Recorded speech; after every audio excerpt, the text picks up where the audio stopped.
Assalamualaikum warahmatullahi wabarakatuh. Perkenalkan, nama saya Amir Mahmudi, NIM L1A1190985. Saya dari kelas D, Fakultas Prodi Kehutanan, Universitas Jambi.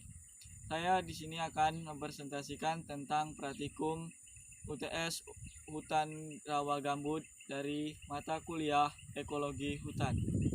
Dan inilah saya sudah sampai di lahan hutan gambut, di lokasinya di Betara.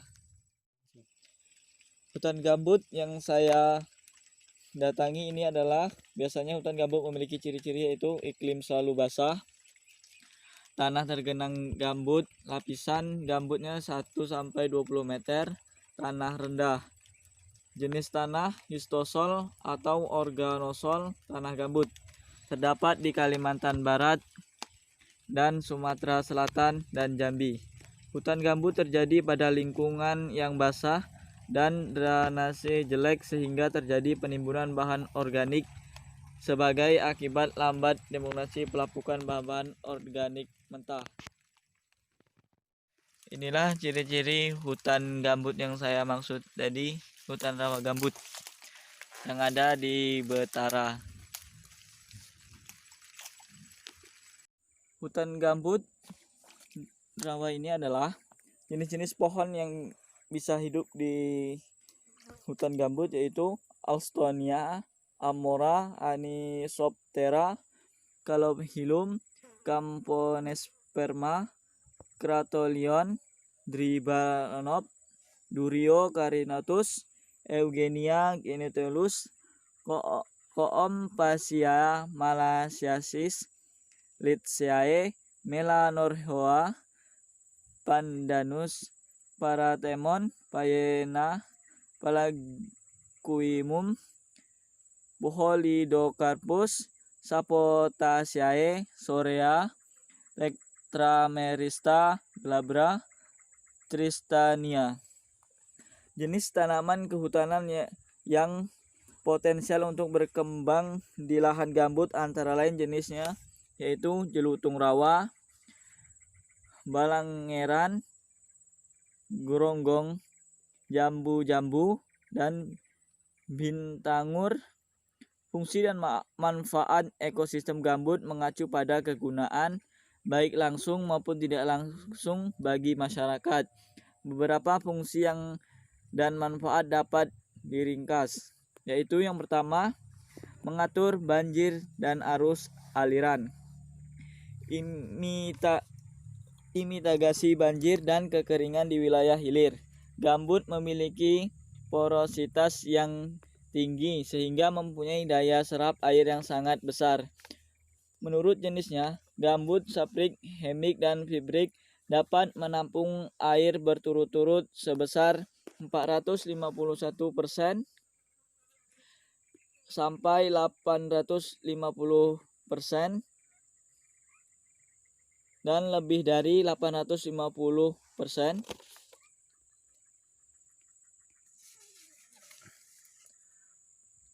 dari bobot keringnya atau hingga 900% dari volumenya.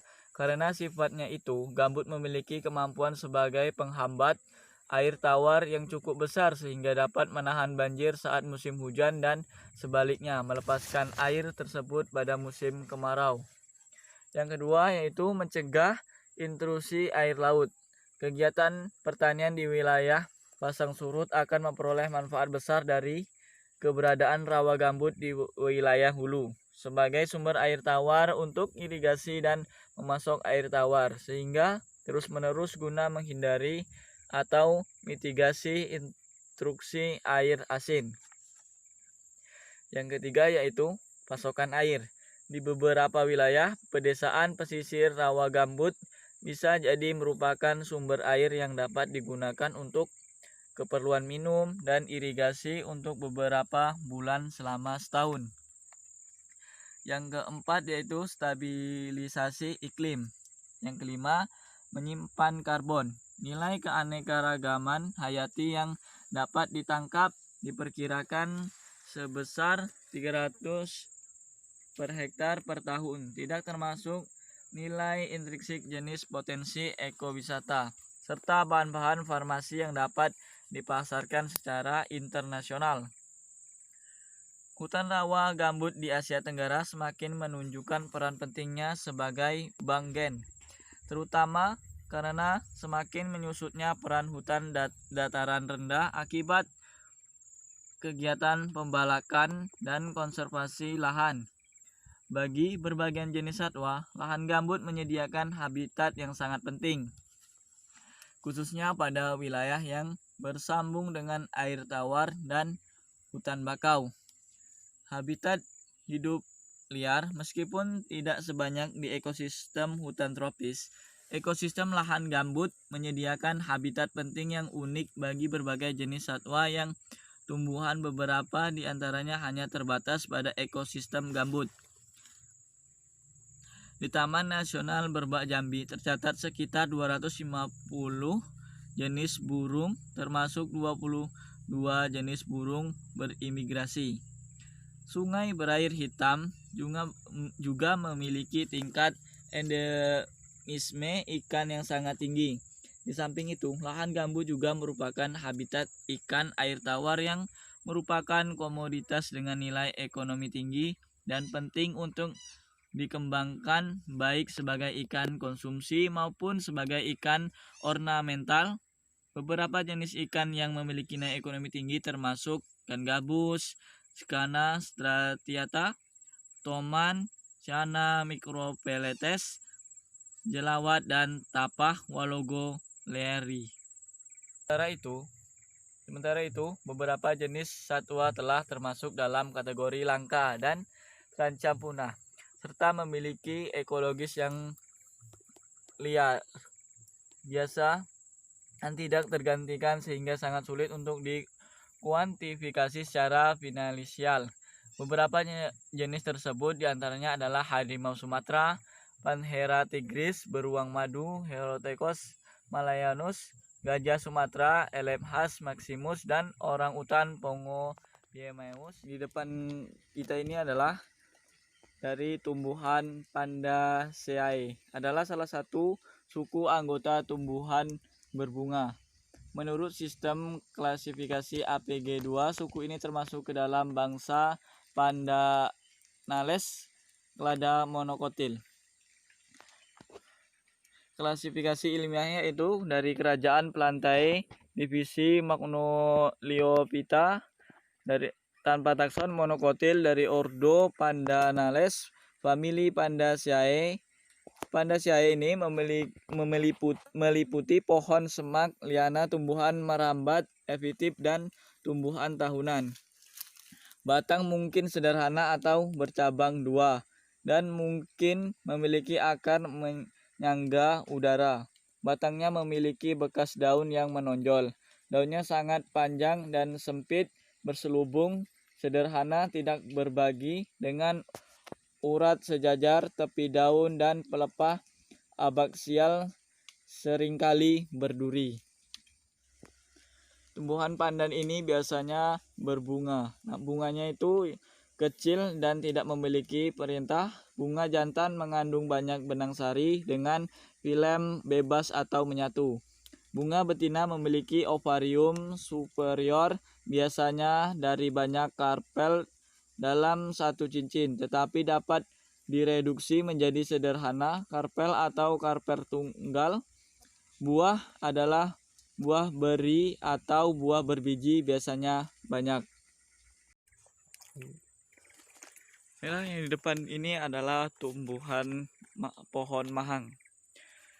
Pohon mahang ini adalah dari Kerajaan Plantae, tanpa takson Angiospermae, tanpa takson Eudicotyl, tanpa takson Rhodis, dari ordo Malpighiales, famili Euphorbiaceae, subfamili Acalipoideae, bangsa Acalipeae, subbangsa Macaranginae, dari genus Maranga. Mahang atau mara adalah nama umum bagi jenis-jenis pohon atau perdu dari marga maranga, anggota suku Euphoebiaceae. Marga besar terdiri dari 300 spesies. Ini merupakan satu-satunya anggota anak bangsa Macrarchiae dan menyebar luas di wilayah tropika dunia lama. Mahang dikenal luas sebagai penyusun penting hutan-hutan sekunder, tidak sebagai piorit dalam proses peralihan dari lahan terbuka atau bekas ladang menjadi hutan rimba, yakni proses yang dikenal sebagai suksesi hutan. Sebagai jenis-jenis mahang juga diketahui bersimbiosis dengan jenis-jenis semut tertentu, terutama dari marga Crematogaster yang hidup di dalam rongga batang atau rantingnya. Beberapa jenis mahang menghasilkan kayu ringan dan beberapa yang lain lagi menghasilkan tanin serta zat-zat lain yang dapat dimanfaatkan sebagai bahan obat tradisional. Sementara itu, beberapa jenis satwa yang telah termasuk dalam kategori langka dan terancam punah serta memiliki nilai ekologis yang luar biasa dan tidak tergantikan sehingga sangat sulit untuk dikuantifikasi secara finansial. Beberapa jenis tersebut diantaranya adalah harimau Sumatera, Panthera tigris, beruang madu, Helactos malayanus, gajah Sumatera, Elephas maximus, dan orang utan, Pongopiemeaus. Seluruh jenis tumbuhan tersebut dilindungi berdasarkan peraturan perlindungan di Indonesia termasuk dan dalam Apectic Statistics Red List dalam kategori Endangered Species. Habitat tumbuhan tidak kurang dari 300 jenis tumbuhan telah tercatat di hutan rawa gambut Sumatera di Taman Nasional Berbak Jambi. Misalnya di kawasan ini merupakan pelabuhan bagi keanekaragaman genetis dan ekologis dataran rendah pesisir di Sumatera. Sejauh ini telah tercatat tidak kurang dari 260 jenis tumbuhan, 150 jenis pohon, dan 23 jenis palem. Sejauh ini merupakan jumlah terbanyak yang pernah diketahui. Bentang alam hutan rawa gambut menempati kawasan yang khusus pada bentang alam dataran rendah, membentuk mosaik ekologi yang tersusun dari tipe vegetasi khas pada hutan bakau di antara hamparan pantai tua, pinggiran sungai, serta pertemuan dengan hutan air tawar. Alam liar hutan rawa gambut memiliki nilai alam liar yang luar biasa, jauh dari keramaian dan hiruk-pikuk perkotaan. Hal ini merupakan modal yang sangat berharga untuk pengembangan pariwisata alam.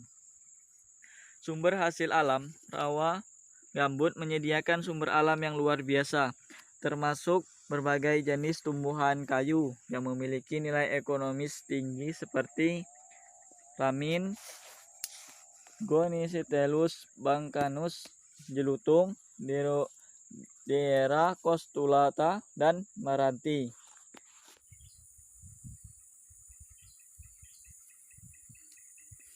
Klasifikasi pohon pulai dari Kerajaan Plantae tanpa takson Angiospermae, tanpa takson Eudicotyl, tanpa takson Asteredae, ordo Gentianales, famili Apocyanaceae, bangsa Plumeriaceae, subbangsa Alstoniae, genus Alstonia, dari spesies Aceholaris.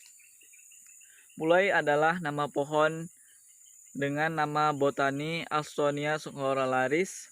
Pohon ini dari jenis tanaman keras yang hidup di Pulau Jawa dan Sumatera. Dikenal juga dengan nama lokal pule, kayu gabus, lami, lamo, dan jelutung. Kualitas kayunya tidak terlalu keras dan kurang disukai untuk bahan bangunan karena kayunya mudah melengkung jika lembab, tetapi banyak digunakan untuk membuat perkakas rumah tangga dari kayu dan ukiran serta patung.